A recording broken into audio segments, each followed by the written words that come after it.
ಇಸ್ರೇಲ್ನಿಂದ ದಾಳಿ ತೀವ್ರಗೊಳ್ತಾ ಇರೋದ್ರ ಡೀಟೇಲ್ಸ್ ಅನ್ನು ನಾವು ಕೊಡ್ತಾ ಇದ್ವಿ ನಿಮಗೆ. ನಿರಂತರವಾಗಿ ಏರ್ ಸ್ಟ್ರೈಕ್ ಅನ್ನ ಇಸ್ರೇಲ್ ಮುಂದುವರಿಸಿದೆ. ಅಂದ್ರೆ ಸುಸ್ತು ಮಾಡಿಸ್ತಾ ಇದೆ ಇರಾನ್ನ. ಬೇಸಿಕಲಿ ಏಕಕಾಲಕ್ಕೆ 50 ಫೈಟರ್ ಜೆಟ್ ನಿಂದ ಇರಾನ್ ಮೇಲೆ ಅಟ್ಯಾಕ್ ಮಾಡಿದೆ ಅನ್ನೋದ್ರ ಡೀಟೇಲ್ಸ್ ಸಿಗ್ತಾ ಇದೆ ನಮಗೆ. ತೆಹರಾನ್ನ ಸೈಂಟಿಫಿಕಲ್ ಪ್ರೊವೋಕೇಷನ್ ಸೈಟ್ ಮೇಲೆ ಈ ದಾಳಿ ಆಗಿದೆ. ಪ್ರೊವೋಕೇಷನ್ ಸೈಟ್ ಅಂತ ಅಂದ್ರೆ ಅಲ್ಲಿ ವಿಪರೀತವಾಗಿ ಸೇನೆಗೆ ಸಂಬಂಧಪಟ್ಟಂತೆ ಕೆಲ ಅಡ್ವಾನ್ಸ್ಡ್ ಟೆಕ್ನಾಲಜಿ ಇರುವಂತಹ ಇಕ್ವಿಪ್ಮೆಂಟ್ಗಳನ್ನು ಇಟ್ಟಿರ್ತಾರೆ. ಆಮೇಲೆ ಸಂಶೋಧನೆಗೆ ತುಂಬ ದೊಡ್ಡ ಪಾತ್ರವನ್ನು ವಹಿಸುತ್ತೆ. ನೀವು ಅದಕ್ಕೆ ಸಂಬಂಧಪಟ್ಟಂತೆ ಕೂಡ ಕೆಲ ವಿಜುವಲ್ಸ್ ಈಗಾಗಲೇ ನಮಗೆ ಎಲ್ಲ ಕಡೆಗೆ ಸಿಗ್ತಾ ಇದೆ, ಯಾವ್ಯಾವ ರೀತಿಯಲ್ಲಿ ದಾಳಿಯ ಭೀಕರತೆ ಆಗಿದೆ ಅನ್ನೋದಕ್ಕೆ.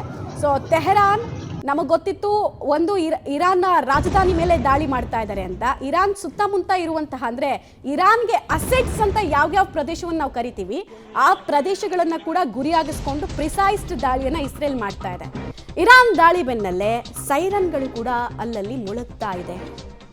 ಸುರಕ್ಷಿತ ಸ್ಥಳಕ್ಕೆ ಕಾಂಗ್ರೆಸ್ನ ವಕ್ತಾರ್ ನಟರಾಜ್ ಗೌಡ ಹಾಗೂ 18 ಕನ್ನಡಿಗರ ತಂಡವನ್ನು ಶಿಫ್ಟ್ ಮಾಡಲಾಗಿದೆ ಅನ್ನೋದ್ರ ಡೀಟೇಲ್ಸು. ಬಂಕರ್ಗೆ ಕನ್ನಡಿಗರನ್ನ ಸ್ಥಳಾಂತರ ಮಾಡೋ ಕೆಲಸ ಕೂಡ ಆಗಿದೆ. ಇಸ್ರೇಲ್ನಲ್ಲಿ 18 ಜನ ಕನ್ನಡಿಗರ ತಂಡ ಅಧ್ಯಯನಕ್ಕೆ ಅಂತ ಹೋಗಿದ್ರು. ಪಾಪ ಅಲ್ಲಿ ಪ್ರಾಬ್ಲಮಲ್ಲಿ ಸಿಕ್ಕಾಕೊಂಡಿದ್ದಾರೆ ಅಂತ ಹೇಳಲಾಗ್ತದೆ. ಬಟ್ ಅವ್ರನ್ನೆಲ್ಲ ಸೇಫ್ ಗಾರ್ಡ್ ಮಾಡೋ ಪ್ರಯತ್ನವನ್ನ ನಿರಂತರವಾಗಿ ಮಾಡಲಾಗ್ತಾ ಇದೆ. ಸೊ ಅದರದ್ದೊಂದು ವಿಜುವಲ್ ಕೂಡ ಪಬ್ಲಿಕ್ ಟಿವಿಗೆ ಲಭ್ಯ ಆಗಿದೆ. ಬಂಕರ್ಗೆ ಅವರು ಹೋಗುವಂತಹ ಸಂದರ್ಭ, ಸೈರನ್ ಮುಳುಗ್ತಾ ಇದ್ದ ಹಾಗೆಯೇ ಅವರು ಬಂಕರ್ಗೆ ಹೋಗೋ ಸಂದರ್ಭದಲ್ಲಿ ತೆಗೆದಿರುವಂತಹ ವಿಡಿಯೋ ಇದು. ಈಗಾಗಲೇ ನಾವು ಇಸ್ರೇಲ್ನಲ್ಲಿ ಎಷ್ಟು ಜನ ಇಂಡಿಯನ್ಸ್ ಕೆಲಸ ಮಾಡ್ತಾರೆ ಅನ್ನೋದನ್ನ ಹೇಳ್ತಾ ಇದ್ವಿ.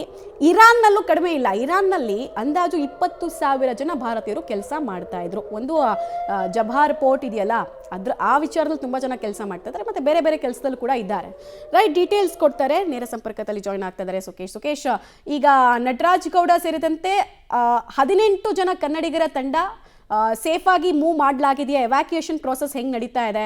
ಸೊ ಇವ್ರನ್ನ ವಾಪಸ್ ಭಾರತಕ್ಕೆ ಕರ್ಕೊಂಡು ಬರೋ ನಿಟ್ಟಿನಲ್ಲಿ ಏನೇನು ಹೆಜ್ಜೆಯನ್ನು ಇಲ್ಲಿನ ಸರ್ಕಾರಗಳು ಕೂಡ ಇಡ್ತಾ ಇದೆ ಅಂತ? ಪ್ರಮುಖವಾಗಿ ಇಂಡಿಯನ್ ಎಂಬಸಿ ಜೊತೆ ಕೂಡ ಇಸ್ರೇಲ್ ಎಂಬಸಿ ಸಂಪರ್ಕ ಸಾಧಿಸಿರುವಂಥದ್ದು. ಜೊತೆಗೆ ಅವರಿಗೆ ಬೇಕಾದಂಥ ಯೋಗಕ್ಷೇಮ ಅಥವಾ ಅವ್ರನ್ನ ಕ್ಷೇಮವಾಗಿ ಇರಿಸ್ಕೊಳ್ಳಿಕ್ಕೆ ಏನು ಹೋಟೆಲ್ ವ್ಯವಸ್ಥೆ ಅವೆಲ್ಲವನ್ನು ಮಾಡಲಾಗಿದೆ ಅನ್ನುವಂಥದ್ದು.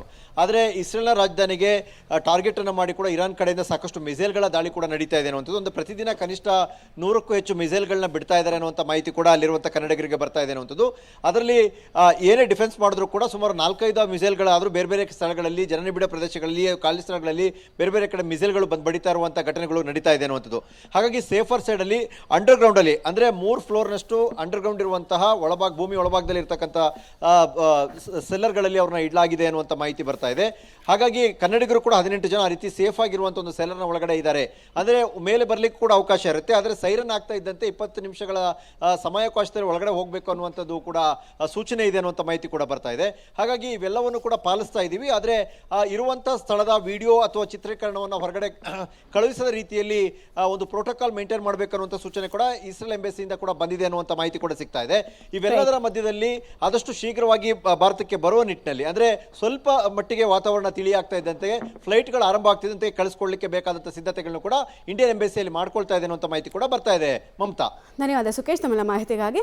ಸೊ ಇಸ್ರೇಲ್ನಲ್ಲಿರುವಂತಹ ಕನ್ನಡಿಗರು ಸಂಕಷ್ಟಕ್ಕೆ ಸಿಕ್ಕಾಕೊಂಡಿದ್ದಾರಲ್ಲ, ಅವ್ರನ್ನೆಲ್ಲ ಸೇಫ್ ಗಾರ್ಡ್ ಮಾಡುವಂತಹ ಪ್ರಯತ್ನ ನಿರಂತರವಾಗಿ ಆಗ್ತದೆ. ಬಟ್ ಅಷ್ಟು ಸುಲಭ ಇಲ್ಲ, ಅದು ಸವಾಲಿನ ಕೆಲಸ. ಆದರೆ ಅವರೆಲ್ಲರೂ ಕೂಡ ಸುರಕ್ಷಿತವಾಗಿದ್ದಾರೆ, ಅವರ ಕುಟುಂಬಸ್ಥರು ಆತಂಕ ಪಡಬೇಕಾಗಿಲ್ಲ ಅನ್ನುವಂತಹ ಒಂದು ವಿಡಿಯೋ ಮಾತ್ರ ಸಿಗ್ತಾ ಇದೆ.